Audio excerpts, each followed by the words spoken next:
देखिए एक हिस्सा है भाजपा में और जदयू में जी, जो चिराग पासवान की नरेंद्र मोदी से नजदीकियों से खुश नहीं रहता है। उसे लगता है कि चिराग पासवान को अनावश्यक टूल देते हैं नरेंद्र मोदी, या चिराग पासवान जानबूझकर नरेंद्र मोदी के गुड बुक में बने रहने के लिए कुछ कुछ करते रहते हैं। अब किसका किसके प्रति किस तरीके का प्रेम है वो तो आप नहीं बदल सकते हैं, बिल्कुल, लेकिन बीच में रोड़ा तो अटकाया जा सकता है ना। और यही काम कहीं ना कहीं वो एक बड़ा धड़ा, चाहे आपने सुना था उसी दिन विजय सिन्हा का बयान, जी बाकी सभी लोग कह रहे हैं कि चिराग पासवान स्वागत है, जी लेकिन वो कह रहे हैं कि अभिनेता ही अब नेता ही सीएम बनेगा, अभिनेता नहीं बनेगा। ये तो समझ रहे ना, ये तो सीधे सीधे मतलब चिराग पासवान को आईना दिखाने जैसा है। जी और फिर आपने देखा कि जदयू का भी एक बड़ा हिस्सा एक्टिव हो गया, नरेंद्र मोदी के नजदीक दिखाना, अपने आप को भाजपा से ज्यादा अच्छा दोस्ती दिखाना शुरू कर दिया। जी तो कहीं ना कहीं लड़ाई यहीं पे है।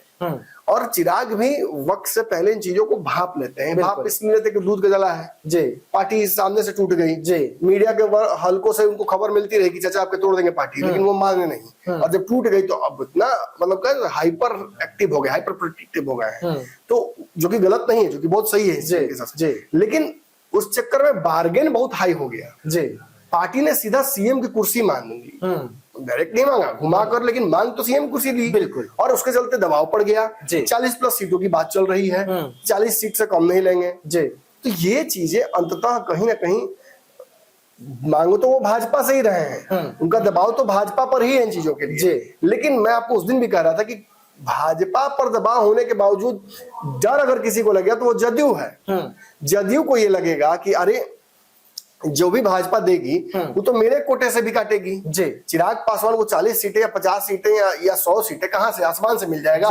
जी जदयू को भी अपनी सीटें छोड़नी पड़ेंगी, और सीएम की कुर्सी तो सीधे जदयू को छोड़ना पड़ेगा। बिल्कुल। तो ये कैसे संभव है? इसीलिए जदयू, मैं ये तो कहूंगा कि बहुत विचलित तो नहीं हुई है। नीतीश कुमार जानते हैं कि चिराग नंबर 3 की पार्टी है, वो अभी फिलहाल स्थिति में नहीं है कि वो नीतीश का कुर्सी मांग ले, ज्यादा से ज्यादा सीट बंटवारे में सीट ले लेंगे, यही ना।